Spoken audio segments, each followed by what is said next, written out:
عزیزان محترم، تذکرہ چل رہا تھا حج کی فضیلت کا، حج کی عظمت کا۔ حج کیسا عظیم عمل ہے۔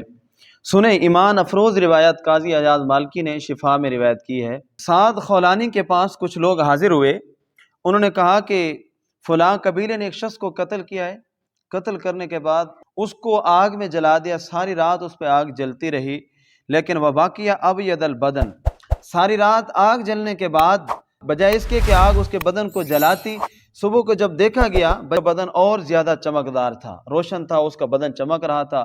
لوگ حیران ہوئے کہ یہ کیا، اس کو قتل کرنے کے بعد اس کے دشمنوں نے تو اس کو آگ میں جلایا تھا اور یہ جلنے کے بجائے روشن ہو گیا ہے، اس کی حکمت کیا ہے؟ سعد خولانی سے انہوں نے پوچھا کہ اس کی کیا حکمت ہو سکتی ہے کہ اس بندے پہ آگ نے اثر نہیں کیا؟ تو کہا لعلہ حج ثلاث حجج۔ سعد خولانی کہنے لگے کہ شاید اس بندے نے 3 حج کیے ہیں، اس کی برکت سے اس پر یہ آگ اثر نہ کر سکے۔ پھر کہنے لگے حدثت ان من حج حجۃ ادى فرضہ، مجھے یہ حدیث بیان کی گئی ہے کہ جس شخص نے ایک دفعہ حج ادا کیا اس نے فرض ادا کیا۔ ومن حج ثانیۃ داین ربہ، جس نے دوسری مرتبہ حج کیا اس نے اپنے رب کو قرض دیا۔ ومن حج ثلاث حجج حرم اللہ شعرہ وبشرہ علی النار، جس نے تیسری مرتبہ حج کیا اللہ اس پر جہنم کی آگ کو حرام فرما دیتا ہے۔